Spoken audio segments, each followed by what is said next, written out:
আসসালামু আলাইকুম। Physical adviser channel ও physical adviser Facebook page থেকে আপনাদের সুস্বাগত। আমি আজকে আপনাদের সামনে যে ভিডিওটি নিয়ে আলোচনা করব সেই ভিডিওটি হচ্ছে অত্যন্ত বর্তমানে চরম সীমায় পৌঁছে যাওয়া একটি রোগ, যে রোগটা কম বেশি সবার মাঝে বিরাজ করছে। অনেকে এই রোগের জন্য আবার করোনা টিকাকেই দায়ী করছে। আসলে বাস্তবে লাইফস্টাইল পরিবর্তন এবং খাদ্যাভ্যাসের জন্য এই রোগটি বর্তমানে বেশি পরিমাণে দেখা দিচ্ছে, যা হচ্ছে ডার্মাটাইটিস। ডার্মাটাইটিস হলো ত্বকের প্রদাহজনিত একটি সাধারণ রোগ, যা ত্বকের লালচে দাগ, চুলকানি, শুকনো ভাব এবং ফুসকুড়ির মতো উপসর্গ সৃষ্টি করে। এটি ত্বকের সুরক্ষা দেয় এমন প্রকৃতির যে উপাদান রয়েছে তা বাধা ভেঙে যাওয়ার ফলে এই রোগ ঘটে, যার ফলে ত্বক তার আর্দ্রতা হারিয়ে ক্ষতিগ্রস্ত হয়ে পড়ে। ডার্মাটাইটিস বিভিন্ন ধরনের হতে পারে, যেমন একজিমা, অ্যাট্রোপিক ডার্মাটাইটিস, কন্ট্যাক্ট ডার্মাটাইটিস। এছাড়া আরও অনেক ধরনের ডার্মাটাইটিস রয়েছে। ডার্মাটাইটিসের লক্ষণ বা উপসর্গ যেগুলো দেখে আপনি অনুভব করতে পারবেন বা অনুমান করতে পারবেন সেগুলো হচ্ছে, ডার্মাটাইটিসের সাধারণ লক্ষণগুলো হচ্ছে লালচে বা সাদা দাগ, অর্থাৎ ত্বকে লালচে বা সাদা দাগ সৃষ্টি হতে পারে, যা চুলকানোর ফলে বৃদ্ধি পায়। পাশাপাশি ওই সমস্ত দাগে চুলকানি থাকবে। আক্রান্ত স্থানে তীব্র চুলকানি অনুভূত হবে, আবার কোনো কোনো ক্ষেত্রে চুলকানি নাও থাকতে পারে। ত্বক শুকনো বা শুষ্ক হয়ে যাবে। ত্বক শুষ্ক হয়ে যাবে এবং কখনো কখনো ত্বক ফেটে সেখান থেকে রক্তপাতও হতে পারে বা খসখসে হয়ে যেতে পারে।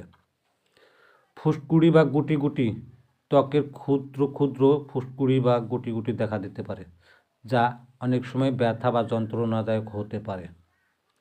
ফাটা ত্বক, ত্বকের ক্ষত ফাটা অংশ দেখা দিতে পারে, যার ফলে সংক্রমণের ঝুঁকি বেড়ে যায়। আর এই ডার্মাটাইটিস হওয়ার কারণ, সেই কারণ হচ্ছে ডার্মাটাইটিসের অনেকগুলো কারণ থেকেই হয় বা হতে পারে। তার মধ্যে কিছু সাধারণ কারণ হলো অ্যাটোপিক ডার্মাটাইটিস। এটি জেনেটিক রোগ, যেখানে শরীরের প্রতিরোধ ব্যবস্থা ত্বকের আক্রমণ করতে শুরু করে। কন্ট্যাক্ট ডার্মাটাইটিস, কিছু রাসায়নিক পদার্থ বা উপাদান যেমন সাবান, কসমেটিক্স বা ধুলোবালি ত্বকে সরাসরি স্পর্শের কারণে ত্বকে প্রদাহ সৃষ্টি হতে পারে।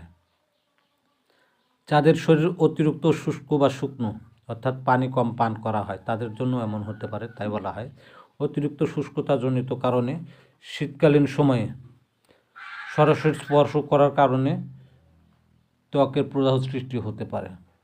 অতিরিক্ত শুষ্কতার ফলে পানির ঘাটতিতে দেহের বিভিন্ন অংশ ফেটে যায় বা স্কিনের বিভিন্ন অংশ ফেটে যায়। এছাড়া অ্যালার্জিজনিত কিছু কারণ রয়েছে। কিছু খাবার যা পরিবেশগত উপাদান যেমন পলিন, পশুর লোম ত্বককে অ্যালার্জিক প্রতিক্রিয়া সৃষ্টি করে। জীবাণু সংক্রমণ, ত্বকের জীবাণু সংক্রমণের ফলেও ব্যাকটেরিয়া বা ভাইরাসের আক্রমণে ডার্মাটাইটিস হতে পারে। এর প্রতিরোধমূলক ব্যবস্থা হচ্ছে ডার্মাটাইটিসের জন্য বেশি উপকারী ব্যবস্থা ত্বকে আর্দ্রতা ধরে রাখা, ত্বক শুষ্ক হতে না দেওয়া এবং আর্দ্রতা থেকে দূরে থাকা বা দূরে রাখা। এর জন্য প্রয়োজনীয় ময়শ্চারাইজার ব্যবহার করা। আলগা এবং প্রশান্ত পোশাক, অর্থাৎ যে পোশাক ঢিলে ঢালা পোশাক, সেই ধরনের পোশাক, আঁটো পোশাক ব্যবহার করলে ডার্মাটাইটিস বেড়ে যায়। যতটা সম্ভব কেমিক্যাল মুক্ত থাকা উচিত, কারণ হচ্ছে কেমিক্যালের দ্বারাই বর্তমানে ডার্মাটাইটিস রোগ বেশি বৃদ্ধি পাচ্ছে। তো আপনাদের এমন সমস্যা ম্যাক্সিমাম লোকেরই দেখা যায়। আপনারা বসে না থেকে যত দ্রুত সম্ভব আপনারা চিকিৎসকের শরণাপন্ন হবেন, কারণ মনে রাখবেন এই ধরনের ডার্মাটাইটিস থেকে আপনার কিডনি ক্ষতিগ্রস্ত হতে পারে, এমনকি আপনার কিডনি বিকল বা মৃত্যু হতে পারে। আর ডার্মাটাইটিস এই রোগটা বর্তমান বিভিন্ন মানুষের মধ্যে ছড়িয়ে পড়েছে। যা আমি পূর্বেই বলেছি যে এই রোগটা অনেকেই ধারণা করছেন যে আমরা করোনার টিকা গ্রহণ করার জন্য, অর্থাৎ করোনার ভ্যাকসিন গ্রহণ করার জন্য এই রোগ হয়েছে। প্রকৃত এটা মূল কথা নয়। আসল কথা হচ্ছে আমাদের লাইফস্টাইল এবং আমাদের খাদ্যাভ্যাস এর জন্য অনেকাংশে দায়ী। যদি এমন সমস্যা হয় আপনারা চিকিৎসকের শরণাপন্ন হবেন। আর সেক্ষেত্রে আপনাদের আরেকটি কথা বলি, যারা আমার এই চ্যানেলটি এখন পর্যন্ত সাবস্ক্রাইব করেননি তারা সাবস্ক্রাইব করে লাইক দিয়ে কমেন্ট করে পাশে থাকবেন। আর যারা পেজ থেকে দেখছেন তারা ফলো দেবেন এবং আপনাদের এমন সমস্যা থাকলে আমাকে কমেন্টের মাধ্যমে জানাবেন। আল্লাহর রহমতে আপনাদের সমস্যা সমাধানের জন্য চেষ্টা করা হবে। তবে যে কথা বলি সেটি হচ্ছে যে আপনারা কখনোই এই ডার্মাটাইটিসের চিকিৎসাকে অবহেলা করবেন না এবং এর ওষুধ ডাক্তার যে চিকিৎসা দেয়, কোর্স দেয়, সে কোর্স কমপ্লিট না করা পর্যন্ত কেউ থামবেন না।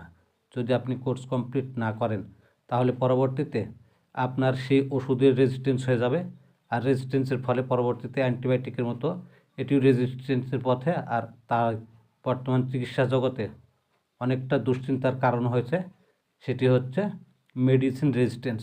আপনারা কখনো ভুল করে মেডিসিন রেজিস্ট্যান্সের মতো সমস্যার সৃষ্টি করবেন না, তাতে আপনাদেরই ক্ষতি। কারণ চিকিৎসার এক সময় আপনাদের জন্য দেওয়ার মতো কোনো ওষুধই খুঁজে পাওয়া যাবে না।